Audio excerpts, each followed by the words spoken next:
નમસ્કાર મિત્રો, સ્વાગત છે આપ સર્વનું તમારી પોતાની YouTube channel ocean coaching classes પર। મિત્રો, આજે આપણે ધોરણ 8ના સામાજિક વિજ્ઞાન વિષયની જે નવી સ્વ અધ્યયન પોથી આવેલી છે તેના પાઠ નંબર 11 ખેતીનું સંપૂર્ણ સોલ્યુશન આ વિડીયોમાં જોવાના છે। મિત્રો, આપણી આ ચેનલ ઉપર ધોરણ 8ના સામાજિક વિજ્ઞાન વિષયની જે સ્વ અધ્યયન પોથી છે તેના બધા જ પાઠના વિડીયો સોલ્યુશન અને પીડીએફના સોલ્યુશન્સ મુકાઈ ચૂક્યા છે। તો આ વિડીયો અને પીડીએફનો અભ્યાસ કરવા માટેની લિંક તમને નીચે ડિસ્ક્રિપ્શન બોક્સની અંદર મળી રહેશે, તો જરૂરથી આ વિડીયો અને પીડીએફ મેળવી લેવી। મિત્રો, આપણા વોટ્સઅપ ગ્રુપ અને આપણા ટેલિગ્રામ ચેનલમાં પણ જરૂરથી જોડાઈ જજો, જેથી કરીને આવનારા તમામ વિડીયો સોલ્યુશન અને પીડીએફના સોલ્યુશનની લિંક તમને વોટ્સઅપ પર પ્રાપ્ત થતી રહે। ચાલો તો શરૂ કરીએ ધોરણ 8ના સામાજિક વિજ્ઞાન વિષયના પાઠ નંબર 11 ખેતીની સ્વ અધ્યયન પોથીનું સંપૂર્ણ સોલ્યુશન। સર્વપ્રથમ અધ્યયન નિષ્પત્તિઓ આપણને આપેલી છે અને ત્યાર પછી આપણે જોઈએ પ્રશ્ન નંબર 1। નીચે આપેલા દરેક પ્રશ્નના ઉત્તર માટે આપેલા વિકલ્પોમાંથી સાચો વિકલ્પ શોધીને લખો। એમાં પહેલો સવાલ, નીચેનામાંથી કયા પાક માટે ટપક સિંચાઈ પદ્ધતિ વધુ અનુકૂળ નથી? તો જવાબ આવશે વિકલ્પ સી, ઘઉં માટે। બીજું, નીચેનામાંથી ખેતી માટે આવશ્યક પરિબળ કયું છે? તો જવાબ આવશે વિકલ્પ ડી, આપેલ તમામ। ત્યાર પછી ત્રીજું, કાળી જમીનના સંદર્ભે નીચે પૈકી કયું વિધાન યોગ્ય નથી? તો જવાબ આવશે વિકલ્પ સી, લોહ તત્વ અને અન્ય સેન્દ્રિય તત્વોને લીધે તેનો રંગ કાળો દેખાય છે। ચોથું, કયા પ્રકારની ખેતીમાં વૃક્ષોને કાપીને તથા સળગાવી જમીન સાફ કરીને ખેતી કરવામાં આવે છે? તો જવાબ આવશે વિકલ્પ બી, ઝૂમ ખેતી। પાંચમું, નીચેનામાંથી કૃષિ તંત્રનું અગત્યનું રોકાણ કયું છે?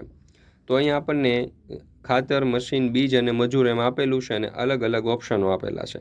તો જવાબ આવશે વિકલ્પ ડી, આપેલ તમામ। છઠ્ઠો સવાલ, મને ઓળખો, મારો ઉપયોગ વનસ્પતિજન્ય કીટનાશકોમાં થતો નથી? તો જવાબ આવશે વિકલ્પ એ, વડ। ત્યાર પછી સાતમો સવાલ, વંશ નીચે જણાવેલ જમીન અને તેની વિશેષતા અંગે મૂંઝવણ અનુભવે છે।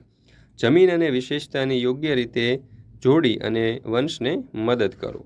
ચાલો તો અહીંયા કાપની જમીન, જો અહીંયા જવાબ આવશે આપણો વિકલ્પ બી, એટલે કે પહેલા નંબરને આપણે ઈ સાથે જોડીશું, કાપની જમીન, તો એને ઈ સાથે જોડીશું, નદીઓ દ્વારા નિક્ષેપિત કાપ। બીજું, પીટ પ્રકારની જમીન, તો એને એ સાથે જોડીશું, ભેજવાળા વિસ્તારોમાં જૈવિક પદાર્થોનો સંગ્રહ। ત્રીજું છે પર્વતીય જમીન, તો એને આપણે જોડીશું બી સાથે, એટલે કે સ્તર પાતળું અને અપરિપક્વ। ચોથું છે કાળી જમીન, એને આપણે જોડીશું વિકલ્પ સી સાથે, ચીકણી, કસવાળી અને ભેજ સંગ્રહિત શક્તિ વધારે છે। પાંચમું છે રણ પ્રકારની જમીન, એને આપણે જોડીશું ડી, એટલે કે ઓછી ફળદ્રુપ અને દ્રાવ્ય ક્ષારોનું પ્રમાણ વધારે છે। ત્યાર પછી આપણે જોઈએ આઠમું, જો તમે ખેડૂત હોવ તો ખેતી માટે નીચેનામાંથી કઈ ક્રિયાઓ કરશો? તો સિંચાઈ, વાવણી, નીંદણ અને લણણી આપણને આપેલું છે। તો જવાબ આવશે વિકલ્પ ડી, આપેલ તમામ। ત્યાર પછી નવમું, સફરજન તો બાગાયતી ખેતી, ડાંગર, તો જવાબ આવશે વિકલ્પ ડી, આદ્ર ખેતી। 10મું, મને ઓળખો, હું દિવેલાના ઉત્પાદનમાં વિશ્વમાં પ્રથમ ક્રમે છું? તો જવાબ આવશે વિકલ્પ સી, ભારત। ત્યાર પછી જોઈએ 11મું, જો તમને લોન, કુદરતી ઢોળાવો, ગોલ્ફ કોર્સ જેવા વિસ્તારોમાં વધુ ઉપયોગી સિંચાઈ પદ્ધતિ વિશે પૂછવામાં આવે તો તમે નીચેનામાંથી કઈ સિંચાઈ પદ્ધતિ અપનાવવાની સલાહ આપશો? તો જવાબ આવશે વિકલ્પ બી, ફુવારા પિયત પદ્ધતિ। 12મું, નીચેનામાંથી કઈ સિંચાઈ પદ્ધતિનો મુખ્ય ધ્યેય બાષ્પીભવન ઓછું કરવાનો છે? તો જવાબ આવશે વિકલ્પ સી, ટપક સિંચાઈ। ત્યાર પછી આપણે જોઈએ 13મો સવાલ, બાજરીનું સૌથી વધુ ઉત્પાદન બનાસકાંઠા, તો મગફળીનું સૌથી વધુ ઉત્પાદન જૂનાગઢ। 14મું, જો તમે આગ્નેય અને રૂપાંતરિત ખડક ધરાવતા ક્ષેત્રમાં ફરી રહ્યા છો તો ત્યાં કયા પ્રકારની જમીન જોવા મળશે? તો જવાબ આવશે વિકલ્પ બી, રાતી જમીન। ત્યાર પછી 15મો સવાલ, જૈવિક કીટનાશક જીવાણુઓ અને સંદર્ભે નીચે પૈકી કયું વિધાન યોગ્ય છે? તો જવાબ આવશે વિકલ્પ સી, 1, 2 અને 4। ત્યાર પછી 16મો સવાલ, ગુજરાતમાં લગભગ 50% કરતાં વધુ વિસ્તારમાં કયા પ્રકારની જમીન જોવા મળે છે? તો જવાબ આવશે વિકલ્પ એ, કાપની જમીન। મિત્રો, આપણે ઓશન કોચિંગ ક્લાસીસ નામની એક જબરજસ્ત એપ્લિકેશન લોન્ચ કરેલી છે। આ એપ્લિકેશનમાં તમે ધોરણ 3થી 12ના બધા જ વિષયના તમામ પ્રકારના સોલ્યુશનની પીડીએફનો અભ્યાસ કરી શકશો, જેમ કે દરેક પાઠની સમજૂતીના સોલ્યુશન, સ્વાધ્યાયના સોલ્યુશન, સ્વ અધ્યયન પોથી જે હાલમાં તમે અભ્યાસ કરી રહ્યા છો, ગાલા સ્વાધ્યાય પોથી, પ્રશ્ન બેંક, અસાઇનમેન્ટ, પ્રથમ, દ્વિતીય અને વાર્ષિક પરીક્ષાઓના પ્રશ્નપત્ર અને બીજા ઘણા બધા પ્રકારના સોલ્યુશનો અહીંથી તમે મેળવી શકશો। તો જરૂરથી તમારા દોસ્તો, મિત્રો, સગા સંબંધીઓ જેઓ પણ ધોરણ 3થી 12માં અભ્યાસ કરતા હોય તે દરેકને એપ્લિકેશન વિશે જરૂરથી જાણ કરજો। એપ્લિકેશન ડાઉનલોડ કરવા માટેની લિંક તમને વિડીયોના ડિસ્ક્રિપ્શન બોક્સની અંદર મળી જશે, અથવા તો પ્લે સ્ટોર ઉપર જઈ અને ઓશન કોચિંગ ક્લાસીસ લખશો તો પણ સરળતાથી ડાઉનલોડ કરી શકશો। ત્યાર પછી જોઈએ પ્રશ્ન નંબર 2 એ નીચેના વિધાનો સાચા છે કે ખોટા તે જણાવો। એમાં પહેલું, વિશ્વના આશરે 30% લોકો ખેતી પ્રવૃત્તિઓમાં રોકાયેલા છે, તો જવાબ આવશે ખોટું। બીજું, સઘન ખેતીમાં આર્થિક વળતરને મહત્ત્વ આપવામાં આવે છે, તો જવાબ આવશે સાચું। ત્રીજું, ટપક સિંચાઈને કેટલીક વખત ટ્રિકલ સિંચાઈ કહેવામાં આવે છે, તો જવાબ આવશે સાચું। ચોથું, ડાંગરનો પાક મુખ્યત્વે પાણીથી ભરાયેલા ખેતરોમાં થાય છે, તો સાચું। પાંચમું, ભરૂચના ભાલ પ્રદેશના ઘઉં પ્રખ્યાત છે, તો ખોટું। છઠ્ઠું, વિકાસશીલ દેશો મોટાભાગે સઘન કૃષિ કરે છે, તો સાચું। સાતમો સવાલ, નહેરોના પાણીનો સિંચાઈ માટે સતત વધુ પડતો ઉપયોગ ફાયદાકારક છે, તો જવાબ આવશે સાચું। ત્યાર પછી આઠમો સવાલ, ચેક ડેમ બાંધવાથી કૂવા અને બોરના તળ ઊંચા આવે છે, તો સાચું। નવમો સવાલ, ખેત ઉત્પાદન માટે બિયારણ એક મહત્વનો ભાગ ભજવે છે, તો સાચું।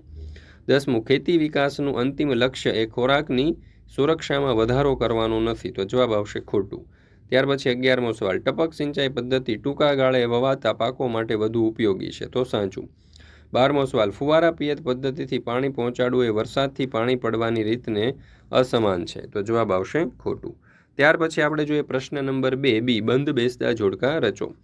એમાં સઘન ખેતી, તો એને આપણે જોડીશું વિકલ્પ સી સાથે, એટલે કે તમાકુ સાથે। ત્યાર પછી બીજું આપણને અહીંયા આપેલું છે બાગાયતી ખેતી, તો બાગાયતી ખેતીને આપણે જોડીશું એ સાથે, એટલે કે ચા। ત્યાર પછી ત્રીજું આપણને આપેલું છે સૂકી ખેતી, તો સૂકી ખેતી જે છે એને આપણે જોડીશું વિકલ્પ ડી, એટલે કે જુવાર સાથે। અને આદ્ર ખેતી એને આપણે જોડીશું વિકલ્પ બી, એટલે કે ડાંગર સાથે। ત્યાર પછી છે પ્રશ્ન નંબર 3 એ, ખાલી જગ્યા યોગ્ય શબ્દ વડે પૂરો। એમાં પહેલો સવાલ, એટલે કે પહેલી ખાલી જગ્યા, ગુજરાત કપાસના ઉત્પાદનમાં ભારતમાં ખાલી જગ્યા સ્થાન ધરાવે છે, તો જવાબ આવશે પ્રથમ। બીજું, મગફળીના ઉત્પાદનમાં વિશ્વમાં ભારતનો ખાલી જગ્યા દેશ પછી બીજો ક્રમ છે, તો જવાબ આવશે ચીન। ત્યાર પછી ત્રીજું, સઘન ખેતીને ખાલી જગ્યા ખેતી પણ કહે છે, તો જવાબ આવશે વ્યાપારી ખેતી। ચોથું, બાયોટેકનિક પદ્ધતિથી બાગાયતી પાકો માટે ખાસ કરીને ખાલી જગ્યા તૈયાર કરવામાં આવે છે, તો જવાબ આવશે રોપા। ગુજરાતમાં મગફળીનું સૌથી વધુ ઉત્પાદન ખાલી જગ્યા જિલ્લામાં થાય છે, તો જૂનાગઢ। છઠ્ઠું, ગુજરાતમાં ખાલી જગ્યા દ્વારા ખેડૂતોને આધુનિક માહિતી અને માર્ગદર્શન અપાય છે, તો જવાબ આવશે કૃષિ મેળાઓ। સાતમું, વિશ્વના આશરે ખાલી જગ્યા ટકા લોકો ખેતી પ્રવૃત્તિઓમાં રોકાયેલા છે, તો 50%। કપાસની કાળી જમીન ખાલી જગ્યાના નામે ઓળખાય છે, તો જવાબ આવશે રેગુર। ત્યાર પછી છે પ્રશ્ન નંબર 3 બી, તફાવત આપો બાગાયતી ખેતી અને સઘન ખેતી। તો બાગાયતી ખેતી અને સઘન ખેતીનો જે તફાવત છે તે આપણે કંઈક આ પ્રમાણે આપી શકીએ। જુઓ, બાગાયતી ખેતી, એમાં પહેલો મુદ્દો, બગીચાની પદ્ધતિએ સાર સંભાળ લઈને કરવામાં આવતી ખેતીને બાગાયતી ખેતી કહેવામાં આવે છે। સિંચાઈની સુવિધાઓ, ઊંચી જાતના બિયારણો, ખેતીની નવી ટેકનોલોજી, રાસાયણિક ખાતરો, કીટનાશકો, વિવિધ પ્રક્રિયાના યંત્ર વગેરેનો ઉપયોગ કરીને કરવામાં આવતી ખેતીને સઘન ખેતી કહેવામાં આવે છે। ત્યાર પછી જોઈએ બાગાયતી ખેતી, તો એમાં બીજો મુદ્દો, તો તેમાં બાગાયતી પાકો અને ફળોની ખેતી કરવામાં આવે છે। બીજું, તેમાં મુખ્યત્વે રોકડિયા પાકોનું વધારે વાવેતર કરવામાં આવે છે। ત્યાર પછી ટપક સિંચાઈ પદ્ધતિ અને ફુવારા પિયત પદ્ધતિ જોઈએ, તો પહેલો મુદ્દો, આ સિંચાઈ પદ્ધતિમાં વાલ્વ, પાઇપ, નળીઓ અને ઉત્સર્જકોનો સહિયારો ઉપયોગ કરીને છોડને પાણી પહોંચાડવામાં આવે છે। ફુવારા પિયતમાં તેમાં પાણીને પહોંચવા માટે પંપ, વાલ્વ, પાઇપ અને ફુવારાનો સહિયારો ઉપયોગ કરવામાં આવે છે। બીજો મુદ્દો, આ પદ્ધતિમાં કપાસ, એરંડા, શેરડી, કોબીજ વગેરે માટે અનુકૂળ છે, જ્યારે ફુવારા પિયત પદ્ધતિ, તો આ પદ્ધતિ ઘઉં, બાજરી, જુવાર, મકાઈ, ચણા, ઘાસચારો વગેરે માટે અનુકૂળ છે। ત્યાર પછી જોઈએ ડાંગર અને મગફળી, તો ડાંગર એ ખાદ્ય પાક છે, જ્યારે મગફળી એ તેલીબિયાના પાકમાં મહત્વનું સ્થાન ધરાવે છે। ડાંગર તેને ગરમ અને ભેજવાળી આબોહવા તથા વધુ વરસાદની જરૂર પડે છે, જ્યારે મગફળી તેને કાળી, કસવાળી, ગોરાળુ અને લાવાની રેતી મિશ્રિત પાણીના ભરાય તેવી જમીન અનુકૂળ આવે છે। ત્યાર પછી પ્રશ્ન નંબર 4 એ, નીચેના પ્રશ્નોના ટૂંકમાં જવાબ આપો। એમાં પહેલો સવાલ, કૃષિને અસર કરી રહેલા પરિબળો જણાવો। તો કૃષિને અસર કરતા પરિબળો આ પ્રમાણે છે। પહેલું, સુધારેલા બિયારણો, જંતુનાશકો, સિંચાઈની ઉન્નત સગવડો, ટપક સિંચાઈ પદ્ધતિ, ફુવારા પિયત પદ્ધતિ, ખાતરો અને કૃષિ યંત્ર। બીજું, ગુજરાતમાં મુખ્ય પાક કયા કયા થાય છે? તો ગુજરાતમાં થતા મુખ્ય પાકોમાં બાજરી, ઘઉં, ડાંગર, જુવાર, મગફળી, કપાસ, શેરડી, તમાકુ વગેરે પાકો, કેરી, કેળા, ચીકુ, પપૈયા, દ્રાક્ષ, સ્ટ્રોબેરી, નારિયેળી વગેરે ફળો, ચણા, મગ, મઠ, અડદ, તુવેર વગેરે કઠોળ, તેમજ મરચાં, જીરું, વરિયાળી, ઈસબગુલ, રાઈ વગેરે મસાલા। ત્યાર પછી ત્રીજો સવાલ, કૃષિના પ્રકારો કયા કયા છે? તો કૃષિના પ્રકારો આ પ્રમાણે છે: જીવન નિર્વાહ ખેતી, સ્થળાંતરિત ખેતી, સઘન ખેતી, સૂકી ખેતી, આદ્ર ખેતી અને બાગાયતી ખેતી। ચોથો સવાલ, તમારા વિસ્તારમાં કયા કયા પાક થાય છે? અમારા વિસ્તારમાં કપાસ, શેરડી, ઘઉં, બાજરી, જુવાર, મગફળી, જીરું, રાઈ, તલ, ચણા વગેરે જેવા પાકો થાય છે. પાંચમું, વનસ્પતિજન્ય કીટનાશકોમાં કઈ કઈ વનસ્પતિ ઉપયોગ થાય છે? તો વનસ્પતિજન્ય કીટકનાશકોમાં લીમડો, કરંજ, મહુડો, તુલસી, રતનજોત, ફુદીનો, કારેલા, તમાકુ, સેવંતી વગેરેનો ઉપયોગ થાય છે. ત્યાર પછી છઠ્ઠો સવાલ, જૈવિક કીટનાશકોમાં કોનો ઉપયોગ થાય છે? તો જૈવિક કીટનાશકોમાં જીવાણુઓ, વિષાણુ, ફૂગ, કૃમિ અને વનસ્પતિજન્ય આધારિત જૈવિક કીટનાશકોનો ઉપયોગ થાય છે. તેમાં જીવાણુઓ લગભગ 90% હિસ્સો ધરાવે છે. સાતમો સવાલ, ગુજરાતનો ભરૂચ પાસે આવેલો કયો પ્રદેશ લાંબા તારના ઉત્તમ પ્રકારના કપાસના ઉત્પાદન માટે જાણીતો છે? તો ગુજરાતનો ભરૂચ પાસે આવેલ કાનમ પ્રદેશ તેના લાંબા તારના કપાસના ઉત્પાદન માટે જાણીતો છે. આઠમો સવાલ, તમારા ગામ કે વિસ્તારમાં કયા કયા પ્રકારની જમીન જોવા મળે છે તેની નોંધ કરો. તો મારા ગામમાં કાળી જમીન જોવા મળે છે. ઘઉંમાંથી બનતી વાનગીઓના નામ લખો. તો ઘઉંમાંથી રોટલી, પૂરી, ભાખરી, પાઉં, કેક, બિસ્કિટ, શીરો, લાપસી, પૂરણપોળી, લાડુ, સુખડી વગેરે વાનગીઓ બનાવવામાં આવે છે. 10મો સવાલ, મગફળીમાંથી બનતી વાનગીઓના નામ લખો. તો મગફળીમાંથી મુખ્યત્વે તેલ મેળવવામાં આવે છે. આ ઉપરાંત તેમાંથી સિંગ, ચીક્કી, ચટણી, દાળ, ભાત પણ ઉપયોગ થાય છે. ત્યાર પછી 11મો સવાલ, સરકાર ખેડૂતોને ખેતીનો વિકાસ કરવા માટે શું મદદ કરે છે?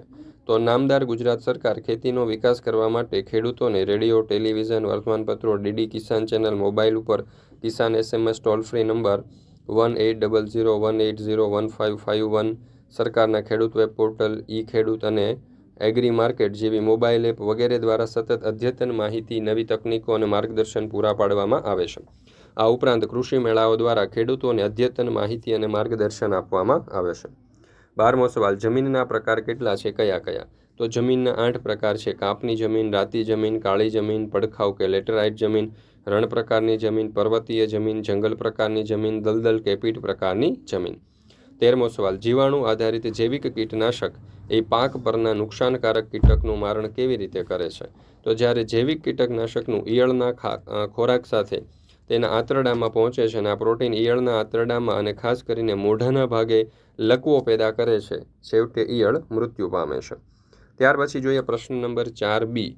નીચે આપેલા પારિભાષિક શબ્દોની સમજૂતી આપો. એમાં ખેતી, જે પ્રવૃત્તિમાં અનાજ, તેલીબિયા, કઠોળ, ફળ, શાકભાજી, ફૂલ વગેરેને ઉગાડવાનો તેમજ પશુપાલકોનો સમાવેશ થાય છે એવી પ્રાથમિક પ્રવૃત્તિને ખેતી કહેવામાં આવે છે અને ખેતીને કૃષિ પણ કહેવામાં આવે છે.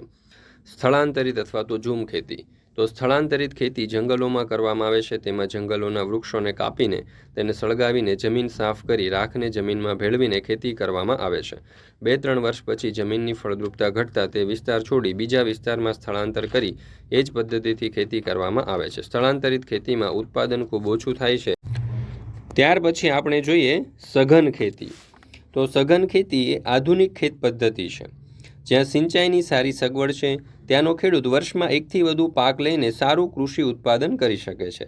તેથી તે સિંચાઈની સુવિધાઓ, ઊંચી જાતના બિયારણો, ખેતીની નવી ટેકનોલોજી, રાસાયણિક ખાતરો, કીટનાશકો અને વિવિધ પ્રક્રિયામાં યંત્રો વગેરેનો વ્યાપક ઉપયોગ કરે છે અને વધુને વધુ ઉત્પાદન મેળવે છે.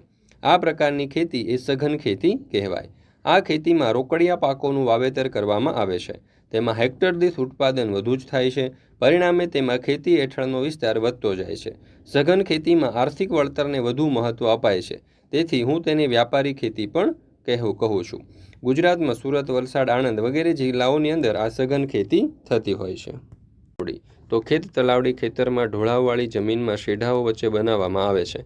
તેમાં વરસાદના પાણીનો સંગ્રહ કરવામાં આવે છે. વરસાદ બંધ થયા પછી પાકને પાણીની જરૂર હોય ત્યારે તેના પાણીને સિંચાઈ માટે વાપરવામાં આવે છે. ત્યાર પછી છે ચેકડેમ. તો નાની નદી, ઝરણા, વહોળાના પાણીને નકામું વહી જતું અટકાવવા માટે તેમના વહેણની વચ્ચે જે પાકો આડબંધ બાંધવામાં આવે છે તેને ચેકડેમ કહે છે. ચેકડેમ બાંધવાથી કૂવા અને બોરના તળ ઊંચા આવે છે. બાગાયતી ખેતી, બગીચાની પદ્ધતિએ સાર સંભાળ લઈને કરવામાં આવતી ખેતીને બાગાયતી ખેતી કહેવાય. બાગાયતી ખેતીમાં પાકોનું સંવર્ધન ઘણી માવજત અને ચીવટપૂર્વક કરવામાં આવે છે. આ ખેતરમાં રબર, ચા, કોફી, કોકો, નારિયેળ વગેરે બાગાયતી પાકો લેવામાં આવે છે. તદુપરાંત અહીં સફરજન, કેરી, સંતરા, દ્રાક્ષ, આંબળા, લીંબુ, જામફળ, બોર, ખારેક વગેરે ફળોની ખેતી કરવામાં આવે છે. ત્યાર પછી 7મો સવાલ છે સૂકી ખેતી. તો જ્યાં વરસાદ ઓછો પડે છે, સિંચાઈની સગવડો પણ અલ્પ છે અને ચોમાસામાં જ્યાં પાણીનો સંગ્રહ થતો હોય એવી નીચાણવાળી જમીનમાં પાણી સુકાઈ ગયા પછી ખેતી થાય છે તેને સૂકી ખેતી કહેવામાં આવે છે. અહીં જુવાર, બાજરી, કઠોળ જેવા પાણીની ઓછી જરૂરિયાતવાળા પાકોની ખેતી થાય છે. ત્યાર પછી 8મું છે આદ્ર ખેતી.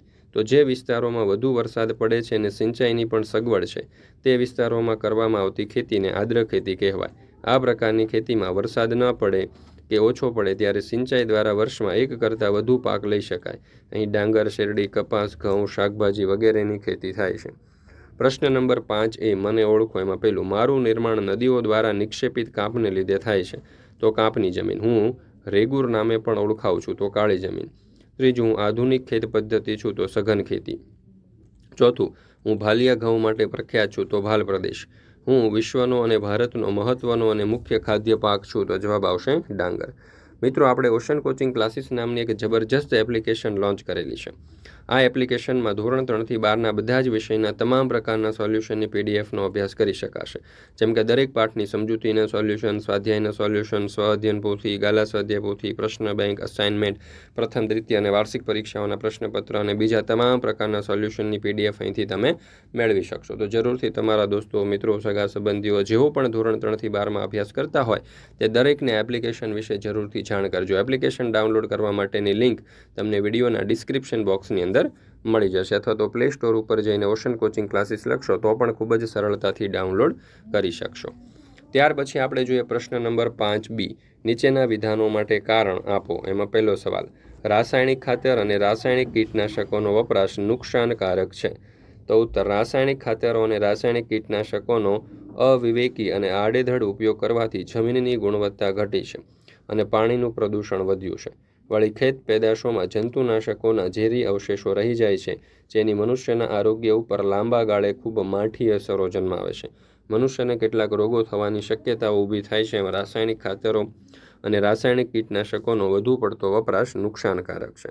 ત્યાર પછી બીજો સવાલ, જુદા જુદા પ્રદેશોમાં વિવિધ પાક ઉગાડવામાં આવે છે. તો જુદા જુદા પ્રદેશોની ભૌગોલિક પરિસ્થિતિ, આબોહવા, જમીનની વિવિધતા અને વરસાદના પ્રમાણમાં રહેલી ભિન્નતા વગેરે પરિબળોને કારણે જુદા જુદા પ્રદેશોમાં વિવિધ પાકો ઉગાડવામાં આવે છે. ત્રીજો સવાલ, જૈવિક કીટનાશકો તરફનું વલણ વધી રહ્યું છે.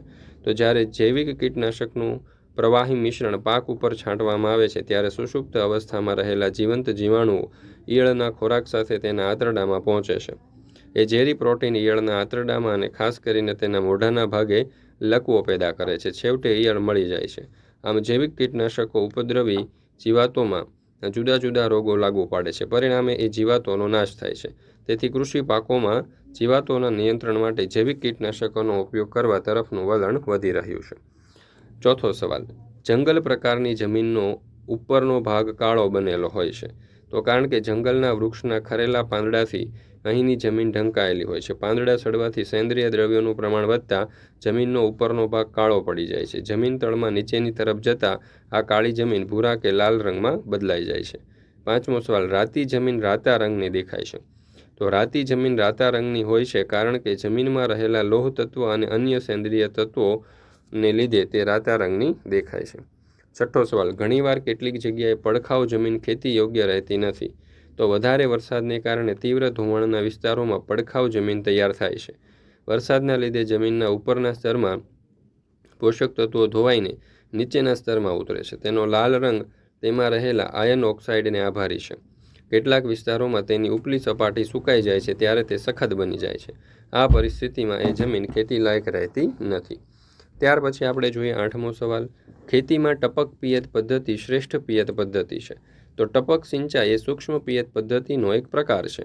આ સિંચાઈ પદ્ધતિનો ઉપયોગ કરવાથી પાણીની બચત થાય છે અને પોષક તત્વો ધીમે ધીમે છોડના મૂળ સુધી પહોંચે છે. આ પ્રક્રિયા જમીનની ઉપરની સપાટીથી અંદરના મૂળ સુધી અસર કરે છે. ટપક સિંચાઈ પદ્ધતિનો મુખ્ય હેતુ બાષ્પીભવન ઓછું કરી પાણીને છોડના છેક મૂળ સુધી સીધું જ પહોંચાડવાનો છે. 9મો સવાલ, ઘઉંના પાકની લણણી સમયે તડકાની જરૂર હોય છે. તો ઘઉંના પાકની લણણી સમયે તડકો હોય તો જ તેના પાંદડા સુકાઈ જાય છે અને અનાજ સારી રીતે સુસંગતતા ધરાવે છે. તેમજ ઘઉં સુકાઈ ગયા પછી જ તેનો સંગ્રહ કરવામાં આવે છે. ત્યાર પછી આપણે જોઈએ 10મો સવાલ, ડાંગરની ખેતીમાં કામ કરવા માટે વધુ માણસોની જરૂર પડે છે. તો ડાંગરનો પાક મુખ્યત્વે પાણીથી ભરાયેલા ખેતરોમાં થાય છે.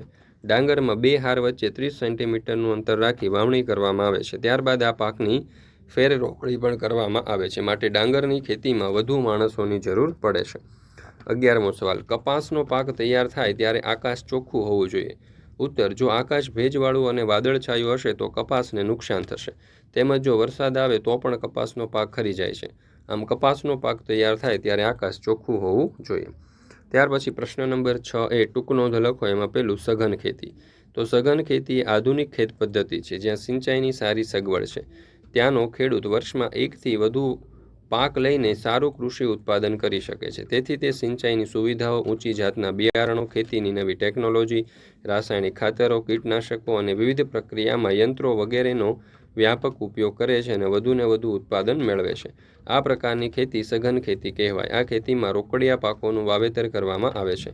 તેમાં હેક્ટર દીઠ ઉત્પાદન ખૂબ જ થાય છે. પરિણામે તેમાં ખેતી હેક્ટરનો વિસ્તાર વધતો જાય છે. સઘન ખેતીમાં આર્થિક વળતરને વધુ મહત્ત્વ અપાય છે. તેથી તેને વ્યાપારી ખેતી પણ કહે છે. ગુજરાતમાં સુરત, વલસાડ, આણંદ વગેરે જિલ્લાઓમાં સઘન ખેતી થાય છે. ત્યાર પછી બીજું છે ટપક સિંચાઈ પદ્ધતિ.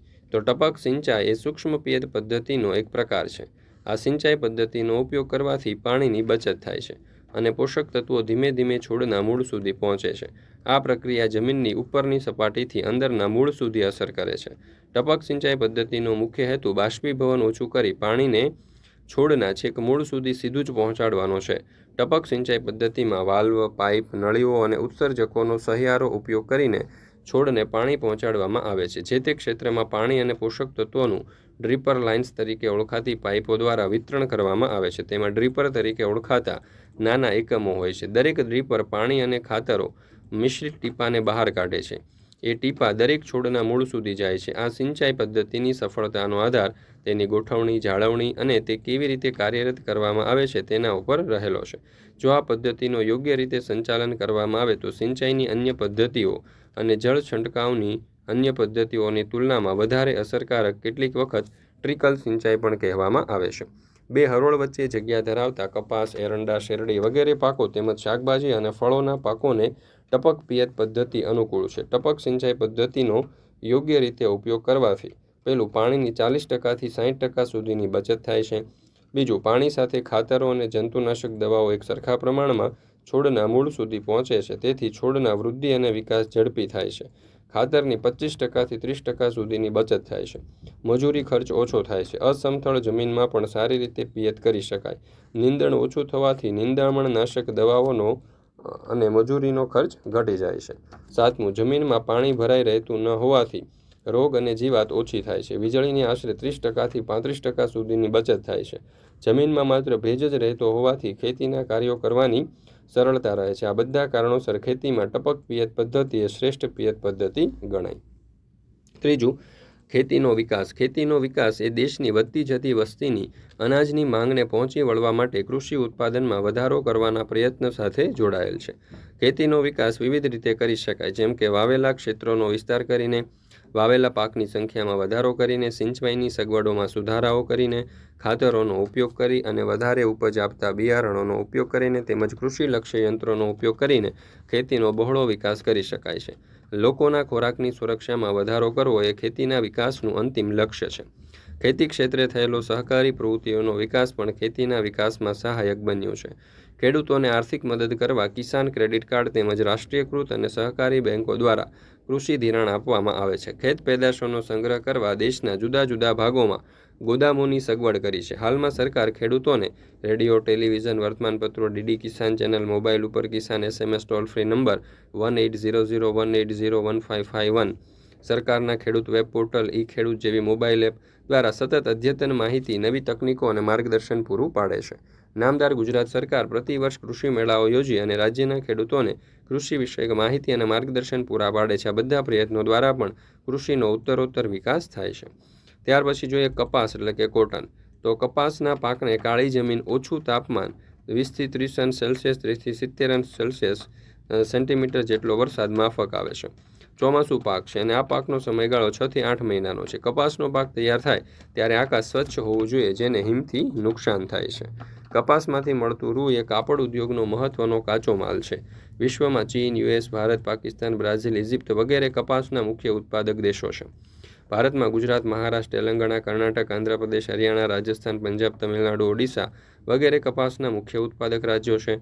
કપાસના ઉત્પાદનમાં ગુજરાત ભારતમાં પ્રથમ સ્થાન ધરાવે છે. ગુજરાતમાં ભરૂચ જિલ્લાનો કાનમ પ્રદેશ એ લાંબા તારના કપાસના ઉત્પાદન માટે જાણીતો છે. સુરેન્દ્રનગર, રાજકોટ, વડોદરા, અમદાવાદ, સાબરકાંઠા, મહેસાણા, બોટાદ, ભરૂચ, ખેડા, સુરત, પંચમહાલ, અમરેલી, ભાવનગર, પાટણ, જૂનાગઢ, જામનગર વગેરે જિલ્લાઓમાં કપાસનું ઉત્પાદન થાય છે. ત્યાર પછી જોઈએ પ્રશ્ન નંબર 6 બ. નીચે આપેલા પાકનું નામ તેમના પ્રકાર પ્રમાણે વર્ગીકરણ કરો. તેમાં ધાન્ય પાકમાં આવશે ઘઉં, ડાંગર અને બાજરી. રોકડિયા પાકમાં તમાકુ, શેરડી અને કપાસ. તેલીબિયામાં મગફળી, તલ અને એરંડા. પીણાની અંદર આવશે ચા અને કોફી. ત્યાર પછી કઠોળમાં આવશે તુવેર, મગ, ચણા. મસાલા પાકમાં જીરું, મરચાં, લસણ. ફળમાં કેરી, કેળા, ચીકુ. શાકભાજીમાં બટાટા, રીંગણ, ટામેટાં. ફૂલની અંદર જુઈ, મોગરો અને ગુલાબ. ત્યાર પછી પ્રશ્ન નંબર 7 પાઠ્યપુસ્તકના પાના નંબર 74 ઉપર આપેલા નકશાના આધારે નીચે આપેલા વિશ્વના નકશામાં રંગપૂર્ણી કરો અને નામ નિર્દેશન કરો. તો અહીંયા તમે જોઈ શકો છો કે આ રીતે આપણે નામ નિર્દેશન કરી શકીએ.